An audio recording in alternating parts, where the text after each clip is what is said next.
A seguir, IIGD Irajá. O cristão às vezes é desperdiçador, irmãos. A vida espiritual de muita gente, irmãos, é uma derrota. E aí a vida material vai a pique. Que isso? Jesus disse que a vida material segue a espiritual e não é o inverso. Buscar primeiro o reino de Deus. Busca conhecer o reino de Cristo, o poder de Jesus, a glória de Cristo, a soberania de Cristo. Busca saber quem Ele é. Se apega a Ele, porque as outras coisas serão acrescentadas. Deus vai dirigir. Deus quer guiar, Deus quer dirigir os filhos. Aí muita gente diz assim, mas eu não sei orar, eu não sei orar. Irmãos, até isso o Espírito Santo faz. Ele intercede. A Bíblia ensina e o Espírito Santo intercede. Meu irmão, não tem desculpa. Não tem desculpa. Até a pessoa mais simples, irmãos, a pessoa iletrada. A fé vem pelo ouvir. Ela recebe o Espírito Santo, clareia no coração dela, dentro dela, na memória dela. Daqui a pouco aquela pessoa está cheia daquilo. Ela tem uma intimidade com Deus. O apóstolo Paulo disse que Deus não escolhe pessoas muito influentes na sociedade. Ele escolhe pessoas simples. Por quê? Para poder confundir as que acham que são alguma coisa ou que têm alguma coisa. O cristão tem que mostrar ao mundo o que é ter o Espírito de Deus. Eu falei da oração preventiva. Você está vendo isso aqui no Novo Testamento. Eu vou ler de novo, você vai ler comigo. Versículo 16. Cheguemos, pois, com confiança ao trono da graça, para que possamos alcançar misericórdia e achar graça, a fim de sermos ajudados em tempo oportuno. Às vezes é o momento do problemão que surge e o cristão perde a estrutura e nem sabe como orar naquela hora, mas ele leva uma vida de oração. Como o Espírito de Deus está atento à vida dele, Deus vai direcionar ou ele vai agir. Que isso? Isso mesmo. O Espírito de Deus, ele pode tomar as nossas guerras ou ele pode nos dirigir para o que devemos fazer em tempos de grandes batalhas. Salomão, quando consagrou o templo, depois que o templo ficou pronto, quando ele foi ministrar a Deus, ele reuniu todo o povo e ele fez a oração que eu vejo como uma base de oração preventiva, porque ele orou a Deus pelos males que poderiam vir para a vida do povo de Deus. Então assim, Senhor, se sobre o teu povo sobrevier isso, ouve a oração deste lugar. Ou seja, eu já estou chamando a tua atenção para que o Senhor ouça quando eles buscarem. Porque se o mal vier, o Senhor já está atento. Que isso, pastora? Vai comigo em 2 Crônicas, capítulo 6. 2 Crônicas, capítulo 6. Mostrar para vocês aqui um pedacinho da oração de Salomão, que eu chamo de oração preventiva. 2 Crônicas, capítulo 6, versículo 18. Mas verdadeiramente habitará Deus com os homens na terra? Eis que o céu e o céu dos céus não te podem conter, quanto menos esta casa que tenho edificado. Atende, pois, a oração do teu servo e a súplica, ó Senhor meu Deus, para ouvires o clamor e a oração que teu servo faz perante ti. Que os teus olhos estejam dia e noite abertos sobre este lugar que disseste que ali porias o teu nome, para ouvires a oração que o teu servo fizer neste lugar. Ouve, pois, as súplicas do teu servo e do teu povo de Israel que fizerem neste lugar. E ouve tu do lugar da tua habitação, desde os céus. Ouve, pois, e perdoa. Dá uma paradinha, tá vendo?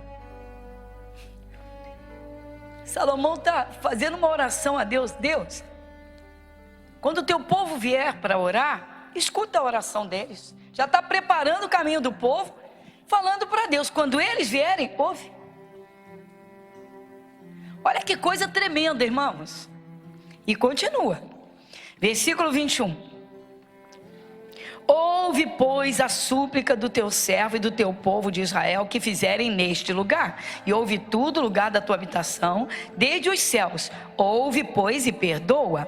Quando alguém pecar contra o seu próximo, e lhe impuser juramento de maldição, para se amaldiçoar a si mesmo, e o juramento de maldição vier perante o teu altar nesta casa, ouve tu, desde os céus, e age e julga os teus servos, pagando ao ímpio, lançando o seu proceder sobre a sua cabeça, justificando o justo, dando-lhe segundo a tua justiça. 24. Quando também o teu povo de Israel for ferido diante do inimigo, por ter pecado contra ti, e eles se converterem, e confessarem o teu nome, e orarem, e suplicarem perante ti nesta casa, então ouve tu desde os céus, e perdoa os pecados do teu povo de Israel, e faz-os tornar a terra que tens dado a eles.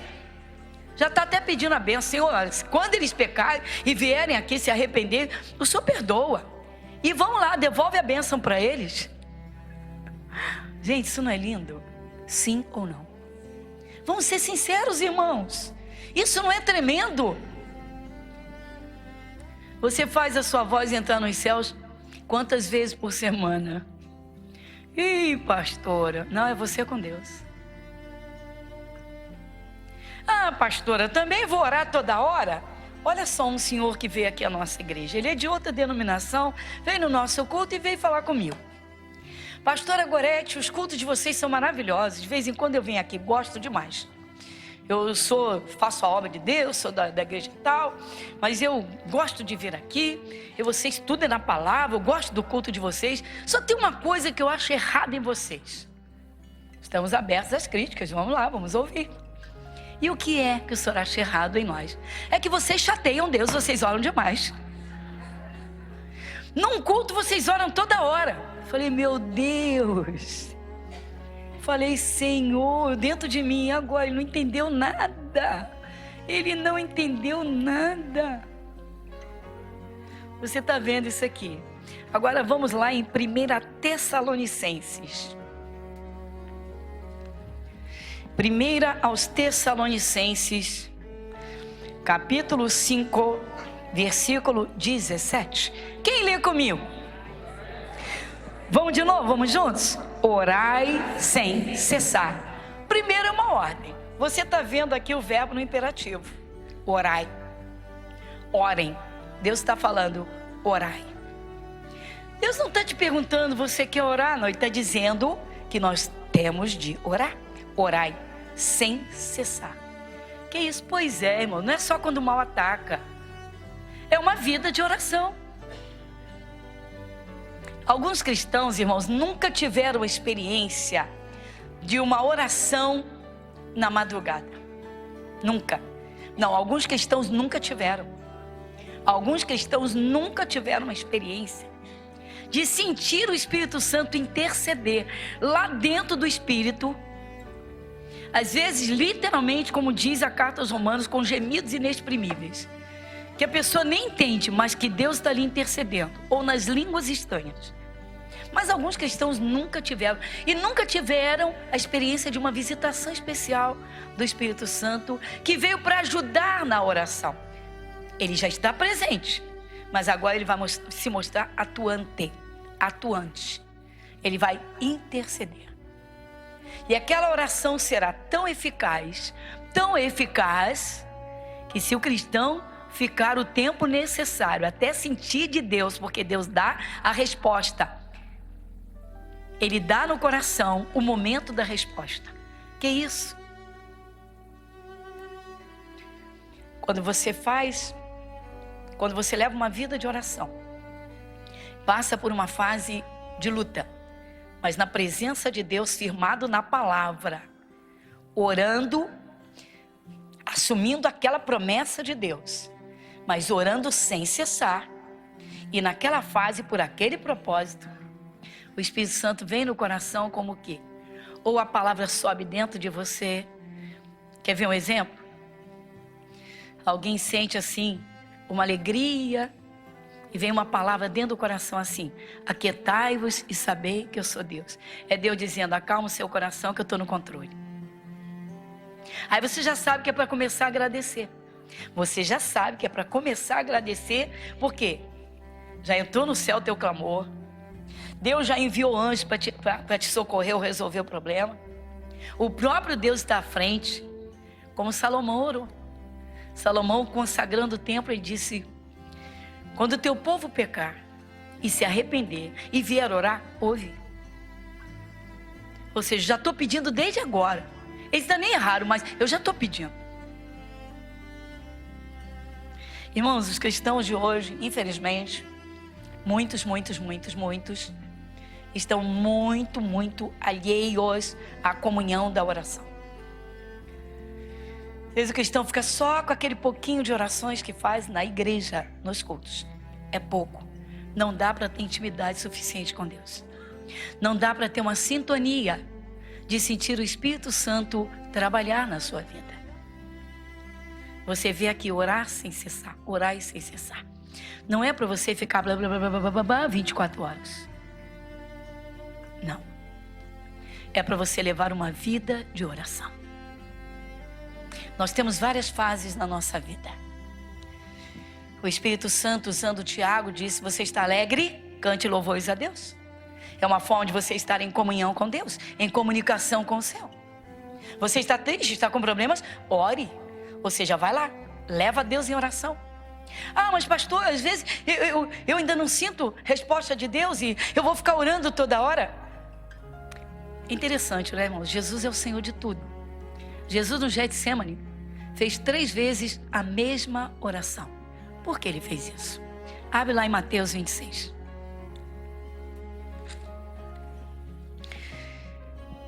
O Getsemane começa aqui no versículo 36. Hoje no culto pela manhã nós vimos em Lucas e agora nós vamos ver em Mateus. Mateus capítulo 26, versículo 36. Então chegou Jesus com eles a um lugar chamado Getsemane e disse a seu discípulo: assentai-vos aqui enquanto eu vou além orar. E levando consigo Pedro e os 2 filhos de Zebedeu, começou a entristecer-se e a angustiar-se muito. Então lhes disse: a minha alma está cheia de tristeza até a morte. Ficai aqui e vigiai comigo. Indo um pouco adiante, prostrou-se sobre o seu rosto, orando e dizendo: meu Pai, se é possível, passa de mim este cálice. Todavia não seja como eu quero, mas como tu queres. E voltando para os seus discípulos, achou-os adormecidos. E disse a Pedro: então, nem uma hora pudeste vigiar comigo? Vigiai e orai, para que não entreis em tentação. Na verdade, o espírito está pronto, mas a carne é fraca. E indo outra vez orou dizendo: meu Pai, se este cálice não pode passar de mim sem que eu beba, faça-se a tua vontade. E voltando, achou-os outra vez adormecidos, porque os seus olhos estavam carregados. E deixando de novo, foi orar pela 3ª vez, dizendo as mesmas palavras. Amém, irmãos? Amém, irmãos? Meu irmão, quando o problema é sério, se o cristão tem comunhão com Deus, ele atravessa essa fase de uma forma. Quando ele leva uma vida de oração. E quando ele não leva e não tem intimidade com Deus, e uma fase difícil aparece, um problema é maior, ele se desespera. E se perde, pode se perder no meio do problema. É por isso que tantos cristãos muitas vezes são derrotados, quando deveriam derrotar o inimigo, que é o diabo, e vencer os problemas pelo poder de Deus. Ah, mas é que tem hora que, meu Deus, não dá. Ah, pastor, é que eu estou vivendo um problemão. E não dá, não estou conseguindo. Mas não consegue mesmo, irmãos. Nós somos muito fraquinhos para alguns problemas. Nós somos muito pequenininhos para alguns problemas. Nós temos que entregar nas mãos de quem pode resolver. De quem é grande, muito grande, soberano. Jesus. Deus. Irmãos, o cristão está errando. Jesus está para ser preso e sabe tudo que ele vai passar. Ele vai orar. Vai buscar o conforto de Deus para enfrentar o Calvário, porque ele tem que enfrentar. Sacrifício único, ninguém poderia fazer. E aí, ele vai orar. E ele ora. Ele ora uma vez, mas ele pediu ajuda dos apóstolos. No Evangelho de Lucas diz claramente que ele manda que eles orem. Aqui Jesus disse, vigie, fica aqui, vigie. Mas depois Jesus disse, nenhuma hora pudeste vigiar comigo. Oração é vigilância, meu irmão. Quando você está orando para que a palavra se cumpra, quando você está orando para que a sua família se salve, é o mesmo que você estiver dizendo, é mesmo que você esteja falando, é a mesma coisa de você estar dizendo assim, Senhor, eu sei que eles vão se converter, então nenhum mal pode acontecer, não vou perder nenhum, porque eles vão se converter. Mas tem cristão que nem para pensar nisso. Fica o tempo todo, Deus, não deixa nenhum mal acontecer com a minha família. Você quer que a minha família vai se salvar? Ah, vai, com certeza. Então, para que eu oro com esse desespero? Se a família vai se converter, então nenhum vai morrer antes de se converter.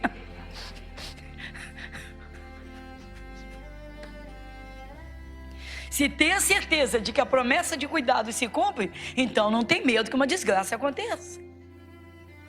Deus não quer filhos ansiosos. Deus não quer filhos preocupados. Deus não quer filhos desesperados. Deus quer filhos testemunhando diante do mundo da sua glória, da fé e da alegria do Espírito Santo. Mas para isso é necessário estar bem. É necessário estar em paz. É necessário ter confiança. Para isso é necessário que o cristão acorde e anoiteça com o coração firmado na palavra e comunhão com o Espírito de Deus. Ter certeza que Deus escuta as tuas orações e as tuas palavras. Às vezes o cristão está pelo meio da rua, pensamentos tenebrosos assolam a cabeça, o pânico toma conta do coração e a pessoa fica assustada e apavorada. Aí a pergunta, cadê Deus? Onde está o Espírito de Deus? Cadê a confiança? Então, irmãos, alguns cristãos esperam a casa cair para iniciarem uma vida de oração. Não faça isso. Inicie hoje, se você ainda não iniciou. Você que aceitou Jesus, não importa se há pouco tempo ou há muito tempo. Se não havia despertado para uma vida de oração, começa hoje. Pelo que o Espírito de Deus está nos mostrando na palavra. Comece uma vida de oração. Aí Jesus vai até os apóstolos para ver se eles estão vigiando, se eles estão orando. Não, estão dormindo. Dormindo um sono tão pesado que Jesus os acorda e Jesus pergunta, então, nenhuma hora pudeste vigiar comigo? Só para confirmar o que eu estou falando, rapidamente, antes de nós encerrarmos, você vai em Lucas, no capítulo 22. Doutor Lucas, que era médico, no capítulo 22, no versículo 40, você lê comigo? E quando chegou àquele lugar, disse-lhes, orai para que não entreis em tentação. Está vendo, irmãos? É a passagem do Getsêmani, a mesma que nós vimos lá em Mateus. Jesus disse que o Mateus era o Levi, estava ali presente. O Lucas procurou conhecer minuciosamente a vida de Jesus, a história de Jesus, e tanto passou a conhecer Jesus, Lucas era médico, e deixou, tudo para seguir a Jesus, e se tornou um discípulo de Paulo. O Lucas ficou com o apóstolo Paulo até o fim. Isso, se tornou um discípulo de Paulo e um servo de Paulo. Foi obreiro no ministério de Paulo, vamos dizer assim. Quem? Lucas. O Lucas achou tão fenomenal a pessoa de Jesus, tão fantástico. Ele entendeu que Jesus era Deus acima de tudo e de todos, e que Jesus era tudo que um ser humano precisava. Pois Lucas está relatando aqui o momento do Getsêmani, os discípulos, quando Jesus chegou, e disse então para eles, orem para vocês não entrarem em tentação. O que aconteceu? Eles estavam adormecidos. Quando vieram prender Jesus, o que aconteceu com os discípulos? Nenhum estava preparado. Todos eles fugiram. No Evangelho de Mateus, lá pelo capítulo 26, lá no finalzinho, não mexe na sua Bíblia não, todos eles fogem, apavorados com medo de serem presos também. O medo leva qualquer pessoa a atitudes erradas. O medo é um combustível que induz ao erro, a uma fuga, ao desespero, a uma atitude impensada. Então, um dos exemplos que eu estou dando de tentação, o cristão pode ser tentado no medo. Ele tem que vencer o medo. Porque se ele deixar o medo crescer dentro dele, ele vai ter atitudes erradas. Ele pode cair numa cilada. O medo, irmãos, ele trabalha tanto dentro de uma pessoa que ele chega a criar confusão dentro da pessoa. Confusão. Vou te contar um exemplo rápido. Uma moça chegou à nossa igreja muito desesperada. Ela era funcionária de uma empresa multinacional, fazia 15 anos. E começaram as demissões nessa empresa. E as listas apareciam. Ela entra em desespero. E ela vira-se para os colegas e diz: quer saber de uma coisa? Eu não vou esperar meu nome para esse listão, que eu acho que ele já deve estar lá.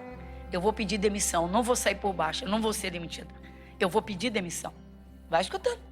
Pediu demissão. Aí está aquele monte de empregados sendo demitidos. Tá bom. Ela faz a demissão dela e tal, recebe tudo. Faz o que tem que fazer, assina a documentação, tereré, tal. Tudo bem. Passa uma semana, o chefe dela liga para ela, o telefone particular dela. E ela atende, o chefe direto. E ela atende chorando muito. E disse: fulana, por que você se desligou da empresa? Vocês estão mandando todo mundo embora e vocês iam me mandar também? Você, reunião de diretoria, todos os que foram demitidos, houve discussão entre nós. E houve literalmente votação. O seu nome nem cogitado foi, pelo contrário, você foi elogiada.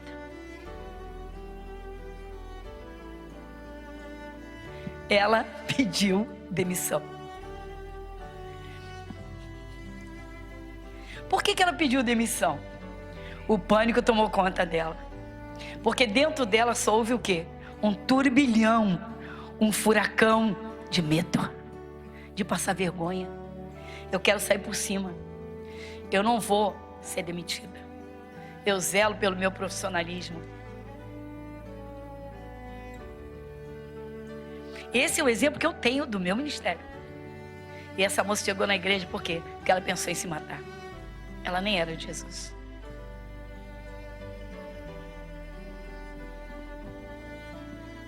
O que você diz?